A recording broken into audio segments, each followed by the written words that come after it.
Assalamualaikum Sobat YouTube semua. Kembali di channel kami.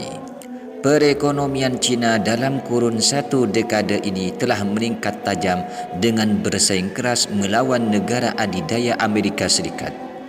Dari mulai tingginya industri Cina hingga banyaknya sumber daya manusia yang cukup kompeten untuk bersaing dengan negara-negara maju di dunia.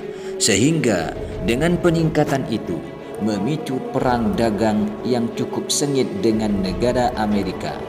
Akan tetapi, perang dagang tersebut akhirnya terhenti dengan penandatanganan kesepakatan fase pertama antara kedua negara ini.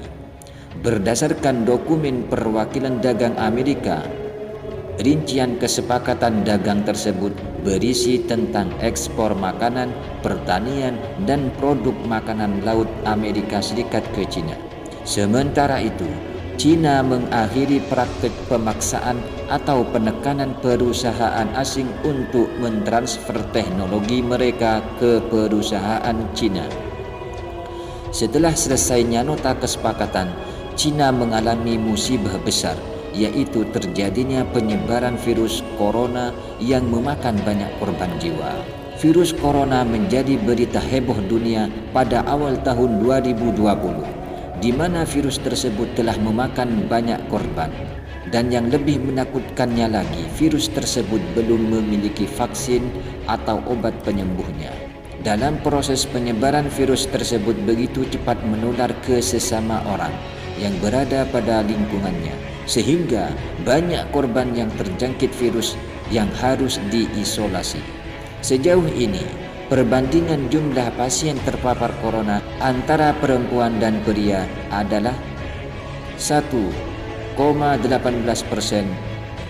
Selain itu, 99,4% pasien corona adalah orang dewasa dan 16,8% menderita gangguan pernafasan pneumonia. Walau begitu, diperkirakan angka kematian tidak akan melebihi 3% dari total jumlah pasien. Dengan tingginya persentase dari dampak virus corona tersebut, tak mengherankan begitu menggemparkan dunia. Dengan adanya virus tersebut, neraca ekonomi Cina mengalami penurunan yang begitu drastis. Akan tetapi, virus corona yang berada di Cina menimbulkan berbagai macam spekulasi. Berbagai pakar di dunia belum menyepakati, mulai dari bocornya virus biologis Cina hingga spekulasi virus tersebut kiriman dari Amerika Serikat. Bahkan kedua negara tersebut saling adu mulut. Dari pihak Amerika, pemerintah Donald Trump bersikeras bahwa kesalahan atas pandemi itu berada di bawah kaki pemerintah Cina. Seorang juru bicara pemerintah Cina menyampaikan bahwa Angkatan Darat Amerika Serikat harus bertanggung jawab karena membawa coronavirus ke Cina. Kedua negara ini saling menyalahkan antara satu yang lainnya dan tidak mau kalah. Dari data dan pemaparan Fathul Yasin, mahasiswa ilmu pemerintah Fakultas Ilmu Sosial dan Ilmu Politik Universitas Jambi serta Ketua PMII Visipol Universitas Jambi, dilansir dari halaman abadikini.com, dapat disimpulkan bahwasanya budayakan menonton sampai selesai agar tidak gagal paham.